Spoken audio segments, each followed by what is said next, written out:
Hello LTV viewers, நம்ம இன்னைக்கு சினிமன் அப்டேட்டில் ஒவ்வொரு அப்டேட்டாக பார்க்கறதுக்கு இருக்கோம். ஃபர்ஸ்ட் அப்டேட்டாக நம்ம சூப்பர் ஸ்டார் நடிச்சு வெளியாக இருக்க படம் தான் வேட்டையன். இதில் யார் யாரெல்லாம் இருக்காங்க அப்படின்னு கேஸ்டிங் வீடியோலாம் விட ஆரம்பிச்சுட்டாங்க. வேட்டையனோட ட்ரெய்லர் எப்பப்பா வரும் அப்படின்னு கேட்டிங்கன்னா, வர அக்டோபர் 2 காந்தி ஜெயந்தி அப்போ வர்றதுக்கு முழுக்க வாய்ப்பு இருக்கு. வேட்டையன் முடிஞ்சோடனே என்ன படம்னு நம்ம எல்லாத்துக்குமே தெரியும், கூலி. சூப்பர் ஸ்டார் இன்னும் நடிச்சுக்கிட்டு தான் இருக்காரு. அது சம்மர் வரும் அப்படின்னு சொல்லியிருந்தேன். இப்போ வர தகவல் என்னன்னா, சம்மர் இல்லைனா ஜூன்ல வரலாம் அப்படின்னு எதிர்பார்க்கப்படுது. அடுத்ததா ஜெயிலர் பார்ட் 2க்கு அவர் போயிடுவாரு. ஆனா இன்னும் அபிஷியலா அவங்ககிட்ட இருந்து எந்த அப்டேட்டும் வரல. அதை நம்ம பொறுத்திருந்து தான் பார்க்கணும். ரெண்டாவது அப்டேட்டா நம்ம கார்த்தியன் அரவிந்த் சாமி இவங்க 2 பேருமே நடிச்சு வெளியாக இருக்க படம் தான் மெய்யழகன். போன வாரம் இதோட ட்ரெய்லர் ரிலீஸ் பண்ணியிருந்தாங்க. அந்த ட்ரெய்லர் பார்க்க எப்படி இருந்துச்சு அப்படின்னு கேட்டிங்கன்னா, மெய்யழகன் ஆடியோ லான்ச்சில் கார்த்தி சொன்ன மாதிரி ஃபைட்டு வேணுமா ஃபைட்டு கிடையாது, சாங் வேணுமா சாங் கிடையாது, லவ் வேணுமா லவ் கிடையாது. அதே மாதிரி தான் இந்த ட்ரெய்லர்லுமே காட்டியிருந்தாங்க. 96 டேரக்டர்ன்றதுனால முழுக்க ஃபைட் சீன் நம்ம எதிர்பார்க்கறதுக்கு வாய்ப்பு இல்லை. ஏன்னா அவர் ஃபைட்டே அவர் படத்தில் எடுக்க மாட்டார். ஃபுல்லாக அந்த கதையோட கான்செப்ட்லேயே அந்த படம் போயிடும். அப்படிதான் இதுவுமே இருந்துச்சு. எனக்கு அப்படிதான் தோணுச்சு. நீங்க இந்த ட்ரெய்லர் பார்த்துட்டீங்களா? உங்களுக்கு என்ன தோணுச்சுன்றத கமெண்ட்ஸ்ல சொல்லுங்க. அடுத்த அப்டேட்டா நம்ம தளபதி 69ல இருந்து தான் பார்க்க போறோம். இதோட ஷூட் அப்படின்னு பார்த்தீங்கன்னா அக்டோபர் 1st வீக்லயே ஸ்டார்ட் பண்றதா சொல்லியிருக்காங்க.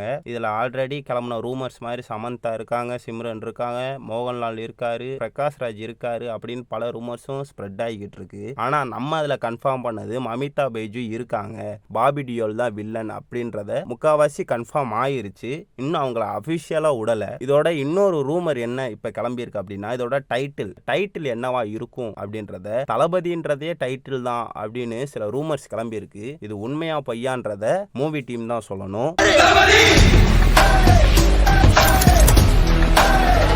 நாலாவது அப்டேட்டா நம்ம கார்த்திக் சுப்ராஜ் டைரக்ஷன்ல நம்ம சூர்யா நடிச்சுக்கிட்டு இருக்க படம் தான் சூர்யா 44. இந்த படத்தோட மூவியோட ஷெட்யூல்லாம் சீக்கிரமா முடிச்சுக்கிட்டே வராங்களாம். வர பொங்கல் ரிலீஸ் ஆகலான்னு பல பேரால எதிர்பார்க்கப்படுது. அடுத்து சூர்யா 44 கொடுத்து சூர்யா 45 யார் பண்ணுவா அப்படின்னு கேட்டீங்கன்னா, அதுக்கு ஒரு அபிஷியலா நமக்கு ஒரு நியூஸ் வந்திருக்கு. சூர்யா 45 ஆர்ஜே பாலாஜி தான் டைரக்ஷன் பண்ண போறாராம். ஆர்ஜே பாலாஜி சூர்யா இந்த 2 காம்போல முக்காவாசி ஃபைட் சீன் எதிர்பார்க்க முடியாது. ஆனா ஒரு காமெடி நல்ல ஒரு கருத்துள்ள படமா அவர் எடுப்பாருன்றதும் பல பேரால எதிர்பார்க்கப்படுது. நீங்க ஆர்ஜே பாலாஜி சூர்யா வச்சு டைரக்ஷன் பண்ணா பாப்பீங்களா பார்க்க மாட்டீங்களா அப்படின்றத கமெண்ட்ஸ்ல சொல்லுங்க. கடைசி அப்டேட்டா நம்ம தனுஷ் டைரக்ஷன்ல DD4 ப்ராஜெக்டோட டைட்டில் என்ன அப்படின்றத போன வாரம் ரிவீல் பண்ணியிருந்தாங்க. அது என்ன டைட்டில் அப்படின்னு பாத்தீங்கன்னா, இட்லி கடை. இந்த மூவி ராயன் ஜானர்ல இருக்குமா? ஏன்னா அதுலயுமே 3 பேரு, இதுலயும் 3 பேரு, அதே மாதிரி தானே கேஸ்டிங் பண்றீங்க. அப்ப அதே மாதிரி தானே படம் இருக்கும் அப்படின்னு கேட்டீங்கன்னா, முழுக்க அந்த மாதிரி கிடையவே கிடையாதான். அப்படிங்களா? ரொம்ப சந்தோஷம். புறப்படலாங்களா?